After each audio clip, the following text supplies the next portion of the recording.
un podcast Binge Audio. Salut, c'est Thomas Rozek. Le 15 janvier 2001, il y a tout juste 20 ans, Wikipédia voyait le jour. Celles et ceux qui partagent mon grand âge se souviennent sans doute de ses débuts et de la réputation ultra négative qu'elle se trimbalait. En gros, si vous vouliez éviter de vous ramasser au mieux une réflexion acerbe, au pire un zéro pointé, il était conseillé d'éviter de citer la jeune encyclopédie en ligne dans vos copies ou dans vos exposés, vu qu'elle était considérée comme le temple du n'importe quoi et de l'approximation. 20 ans plus tard, c'est un doux euphémisme que de dire que les choses ont bien changé. Et s'il convient toujours de regarder avec une bonne dose d'esprit critique ce qu'on pêche sur la vaste plateforme, force est de constater qu'elle s'est imposée comme un outil de travail et de recherche pour bon nombre d'entre nous. Une popularité qui a son revers car elle peut susciter des volontés pas très correctes d'en tripatouiller les contenus à des fins purement commerciales. Mais la communauté chargée de tenir et d'animer l'encyclopédie en ligne veille. On en avait causé dans un épisode en juin 2020 que je vous propose de réécouter tout de suite. Bienvenue dans Programme B. L'affaire qui avait à l'époque initié cet épisode a eu lieu fin mai 2020. Elle est un peu passée inaperçue entre le raz-de-marée du premier déconfinement et les prémices de la mobilisation mondiale contre les violences policières et le racisme. Repérée par des confrères du Monde notamment, une page du très spécialisé bulletin des administrateurs de Wikipédia révélait les résultats d'une enquête menée par deux d'entre eux, répondant respectivement au pseudo de Jules WP et 0x010C. Après plusieurs semaines de recherche, ils sont parvenus à prouver que plusieurs agences de communication œuvraient sur la plateforme via de faux comptes d'utilisateurs pour améliorer ou agrémenter en cachette les pages de clients aussi divers que BNP Paribas, le groupe Carrefour, l'éditeur de presse Mondadori ou encore le studio de jeux vidéo Quantic Dream et le groupe de luxe LVMH, propriétaire du groupe média Les Échos Parisiens qui est actionnaire minoritaire de Binge Audio, je le précise. Une activité révélatrice de l'importance dans la réputation en ligne des acteurs économiques mais aussi politiques qu'a pris Wikipédia. Pour en savoir un peu plus, j'ai donc discuté en juin dernier avec l'un des auteurs de l'enquête, le fameux Jules WP, administrateur de l'encyclopédie côté français, et je lui ai demandé de me raconter comment tout ça avait commencé. En fait, tout simplement, c'est un autre bénévole, un troisième bénévole, un rédacteur bénévole qui a contacté une agence de communication marocaine pour proposer ses services pour aider à rédiger des articles Wikipédia. Lui, il l'a fait dans le but de trouver d'autres articles rédigés par cette agence de communication marocaine. Mais cette piste, elle a été infructueuse, ça n'a pas fonctionné. Il nous avait informé de son initiative et c'est ce qui nous a donné l'idée à 0x0107, donc mon camarade d'investigation en la matière, et à moi de contacter des agences pour le coup françaises pour essayer de trouver des articles qu'elles ont rédigés contre rémunération pour des clients. Sachant que c'est pas interdit de rédiger des articles contre rémunération. Par contre, ce qui est interdit sur Wikipédia, c'est de ne pas préciser que c'est rédigé contre rémunération, si j'ai bien compris. Tout à fait. Il n'est pas strictement interdit de rédiger des articles contre rémunération. Il y a une obligation qui est fixée par la communauté, c'est de déclarer le fait que les contributions sont rémunérées, d'indiquer par qui elles sont rémunérées, donc pour quel client ou pour quel employeur elles sont rémunérées. Après, même si c'est pas interdit, il faut savoir que de manière générale, la philosophie de Wikipédia, c'est une encyclopédie. Le but, c'est de faire une synthèse du savoir humain établi. Et le but n'est pas de faire la promotion, que ce soit d'un artiste, d'une personnalité, d'une entreprise ou même d'une association, même si son but est louable. Le but n'est pas d'en faire la promotion. Qu'est-ce qui vous a fait vous dire que ce type de pratique existait ? Parce que ça avait déjà été le cas, il y avait déjà eu des affaires qui avaient mis la puce à l'oreille de la communauté Wikipédia. C'était pas la première fois que ça a croisé votre route ? Non, effectivement. En fait, déjà, il faut savoir que les bénévoles de Wikipédia, qui sont des dizaines et même des centaines d'internautes, ont l'habitude des modifications promotionnelles. Souvent, ces modifications promotionnelles, elles sont faites entre guillemets de bonne foi. C'est-à-dire que certes, elles contreviennent aux règles de Wikipédia, puisque le but sur Wikipédia, ça va être d'écrire de manière neutre en citant des sources publiques, mais elles le font pas dans l'intention de nuire. Elles savent pas forcément toujours que Wikipédia c'est une encyclopédie. Elles ne savent pas forcément toujours qu'il faut pas rédiger de manière promotionnelle. Donc ça c'est assez habituel. Les bénévoles ont l'habitude de gérer des modifications promotionnelles comme ça. Là, ce qui est particulier, c'est que c'est pas juste un artiste qui veut parler de lui ou le service de communication d'une entreprise qui veut parler de l'entreprise. Là, ce sont des agences de communication qui, elles, connaissent très bien le fonctionnement de Wikipédia, connaissent les règles de Wikipédia, avancent masqués volontairement, pas par manque de connaissance des règles, mais sciemment. Qu'est-ce qui vous a fait vous dire que ces entreprises en particulier étaient en train de modifier du contenu sur Wikipédia ? En fait, quand on a contacté des agences de communication, donc on leur a demandé un devis comme si on était un client pour créer une page.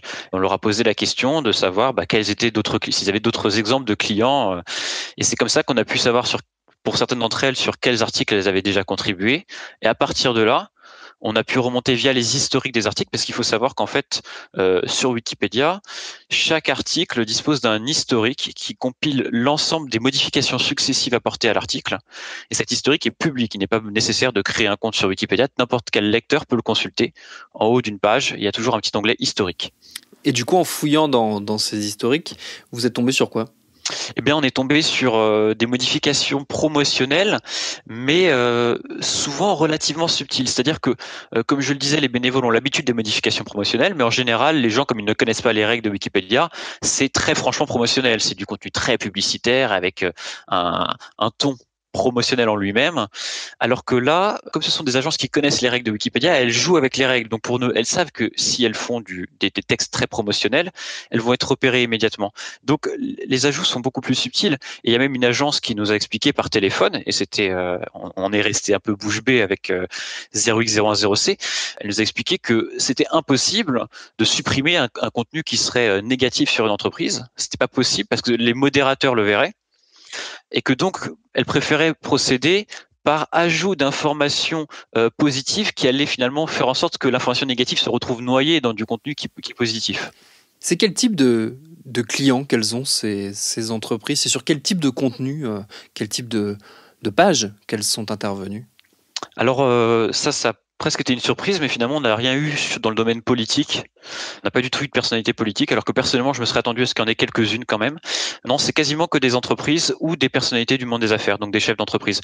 Surtout des grosses entreprises, parfois des entreprises un peu moins connues, mais de toute manière ça ne peut pas être des petites entreprises, puisque sur Wikipédia il y a des critères d'admissibilité qui sont définis par la communauté et qui en fait permettent de décider si un sujet, là en l'occurrence une entreprise, mais ça peut être un artiste, peu importe, si un sujet a sa place sur Wikipédia ou non.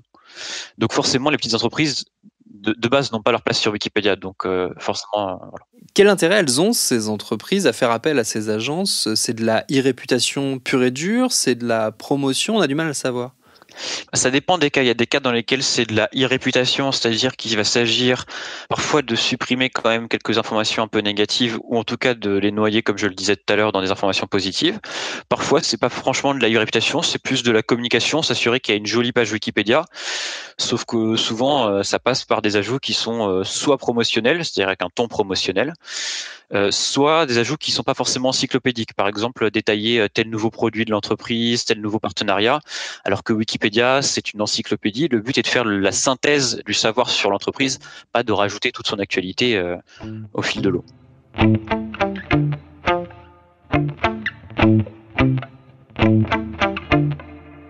Ce qui est frappant quand on lit donc les détails de l'enquête qui ont été publiés là aussi sur des pages Wikipédia, parce que c'est aussi accessible à tout le monde, c'est raccord avec la philosophie de la plateforme, j'ai envie de dire. Ce qui est frappant, c'est que pour faire ces modifications, il y a des tas de comptes d'utilisateurs qui ont été créés, des faux utilisateurs de Wikipédia qui ressemblent beaucoup à des vrais utilisateurs de Wikipédia.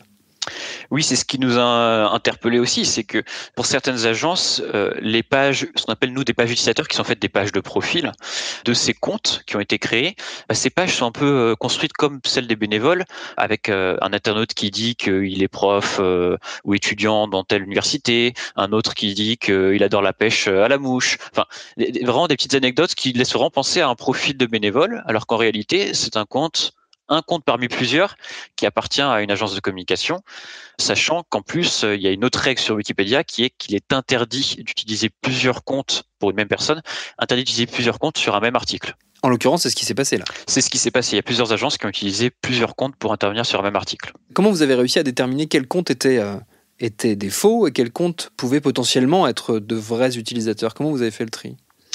C'est pas évident, c'est pas une science exacte. Déjà, on a procédé, donc pour certaines agences, c'était assez évident parce que elles nous ont donné 3 noms de clients par exemple, et en fouillant les historiques des articles de ces 3 clients, il y avait un seul compte qui coïncidait aux 3, ou alors à chaque fois un compte pour chaque page, mais c'était les seuls comptes dans ces articles-là qui étaient promotionnels, qui faisaient des ajouts importants dans la période que nous avait indiqué l'agence. Après, parfois c'est plus compliqué, et parfois il y a des comptes sur lesquels on a eu des suspicions, et donc il y a certains comptes qu'on n'a pas pu publié d'ailleurs dans l'enquête, pour lesquels on a eu des suspicions, mais on n'a pas eu de faisceau d'indices suffisants.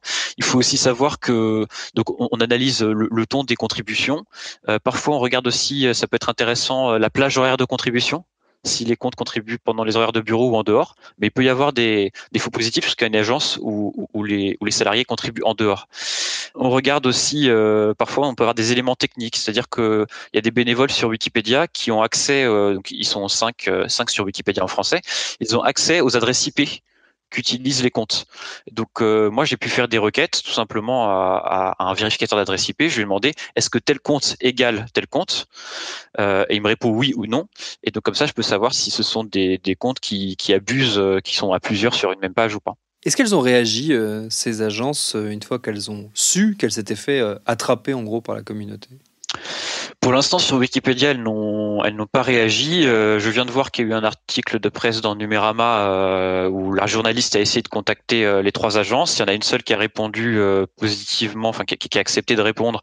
C'est BCW qui dit globalement que ils sont étonnés par la liste de comptes qu'on a fournis, mais qu'effectivement certains des comptes qu'on a fournis, ils reconnaissent que ce sont les leurs. Ils précisent pas combien ni lesquels. Et ça illustre que, bon, moi je ne sais pas dans quelle mesure ce qu'il disait est vrai. On a repéré un certain nombre de comptes qui, pour nous, soit grâce à des éléments techniques, soit grâce à des recoupements, des faisceaux d'indices, relèvent de l'agence. On peut pas être positivement, on n'est pas sûr à 100% pour chacun des comptes. Voilà.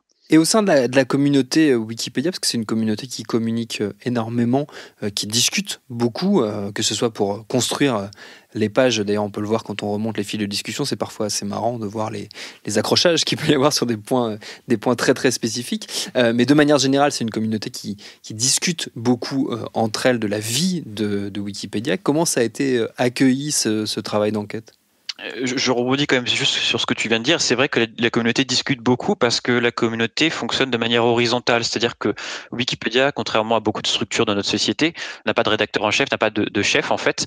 Donc le principe de fonctionnement, que ce soit pour rédiger les articles ou pour définir les règles de la communauté, c'est la recherche du consensus. Donc ça amène beaucoup de discussions. Et pour te répondre, ça a été bien accueilli, positivement accueilli par les bénévoles, dont beaucoup en fait sont impliqués au fil de l'année en temps normal et j'ai envie de dire dans l'ombre de Wikipédia, sont impliqués dans la surveillance des articles, dans la lutte contre les modifications promotionnelles. Donc forcément, ça a été bien accueilli. Après, maintenant, il reste un travail de vérification des modifications en question pour annuler celles qui posent problème ou en tout cas neutraliser le ton quand il est promotionnel, etc. Oui, parce que ce qu'il ne faut pas oublier avec cette enquête, c'est que c'est pas un coup d'une fois, c'est un travail au long cours, cette vérification. J'imagine qu'au fil des années, en plus, avec la multiplication des acteurs qui ont un intérêt à avoir du contenu qui leur est positif sur Wikipédia, avec l'importance qu'a pris Wikipédia dans la vie culturelle numérique, on va dire, j'imagine que ce travail de vigilance, il est d'autant plus renforcé.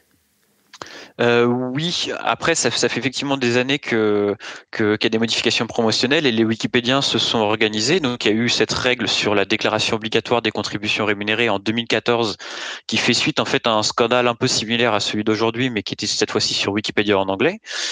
En fait, il a été découvert que sur Wikipédia en anglais, il existait des centaines de comptes de mémoire, hein, j'ai plus ça exactement en tête, mais des centaines de comptes qui étaient utilisés par une agence de communication qui s'en servait soit pour créer des articles promotionnels, soit pour écrire du contenu négatif sur des concurrents. Tout ça de manière cachée en utilisant de multiples comptes, donc avec des abus assez patents. Et donc sur Wikipédia en français, on s'est aussi organisé, par exemple, ça fait quelques années maintenant qu'on organise un mois anti-pub, donc qui a lieu 2 fois dans l'année, dans lequel en fait on regroupe nos efforts. Au lieu de travailler tout seul habituellement dans notre coin pour essayer de neutraliser les articles qui sont marqués comme promotionnels, cette fois-ci, on va s'y attaquer ensemble à plusieurs pendant un mois pour avoir plus d'impact et pour se motiver aussi. Et donc en fait, tout simplement, il y a des bénévoles qui tout au long de l'année ajoutent des bandeaux orange qui indiquent cet article a un ton promotionnel. Ça catégorise tous ces articles et nous, pendant ce mois anti-pub, on va travailler à ce qu'on appelle dépuber chacun de ces articles, en tout cas le plus grand nombre possible. Donc c'est un travail effectivement au long cours et il y a de plus en plus grande importante organisation des Wikipédiens bénévoles et des Wikipédiennes bénévoles là-dessus.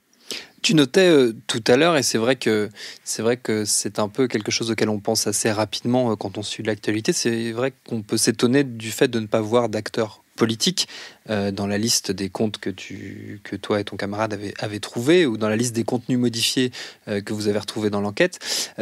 tant il est vrai qu'on sait que le personnel politique s'intéresse de près à ce qui se passe sur sa page Wikipédia. Je pense tout récemment à ce qu'on a appris sur Laetitia Avia, la députée République En Marche, qui avait carrément une partie de son staff qui était dédiée à gérer sa réputation en ligne, et notamment les contenus qu'on retrouvait sur Wikipédia.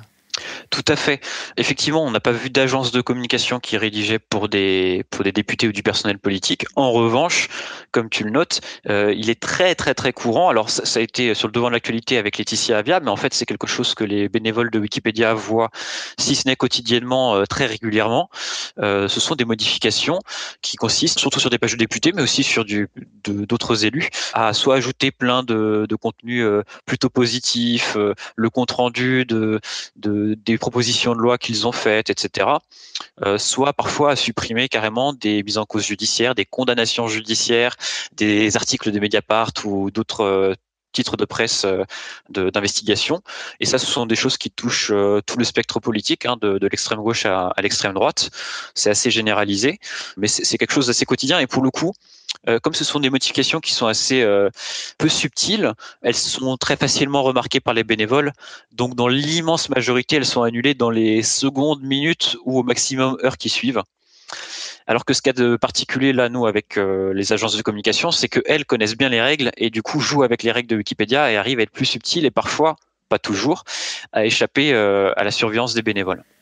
Qu'est-ce qui est en jeu, on terminera là-dessus, qu'est-ce qui est en jeu dans ce travail de vigilance ? C'est quoi ? C'est la crédibilité de Wikipédia qui a réussi à s'installer dans une place très spécifique dans le monde numérique comme une référence, on peut le dire ? Alors oui, il y a la crédibilité, puisque sur Wikipédia, il y a une exigence de citation des sources qui n'existait pas dans les premières années d'ailleurs de l'encyclopédie, ce qui fait que sa réputation a beaucoup évolué depuis et maintenant Wikipédia est davantage pris au sérieux, même si en tant que lecteur, il faut toujours continuer à, quand on lit une information, faire preuve d'esprit critique sur Wikipédia et aller voir s'il y a une référence ou pas. Ça, c'est extrêmement important. Donc il y a cette notion de fiabilité, mais il y a aussi une question d'état d'esprit. C'est que Wikipédia, le but, comme je le disais, c'est vraiment de faire une synthèse du savoir existant. Et on n'est pas dans une démarche commerciale. Wikipédia, c'est pas une entreprise. C'est quelque chose qui est rédigé par des bénévoles, les internautes du monde entier. Le site lui-même ne montre pas de publicité. Il n'y a pas de publicité sur Wikipédia. C'est financé uniquement par les dons. Et Wikipédia est un média indépendant. En fait, l'horizontalité sur Wikipédia, le fait qu'il n'y ait pas de chef, fait que c'est très dur de faire pression sur Wikipédia. On a déjà eu des gouvernements d'Europe de l'Est pas très démocratiques qui essaient de faire pression sur Wikipédia et ils n'ont aucun moyen de faire pression. Ou même des chefs d'entreprise, etc. Ils n'ont pas de moyen de faire pression puisqu'il n'y a personne sur qui faire pression puisque le pouvoir est finalement partagé entre tous les bénévoles. Donc ça, c'est ce qui est important, c'est que Wikipédia, son indépendance est primordiale et le fait que des agences de communication viennent finalement biaiser le contenu d'articles, c'est extrêmement problématique.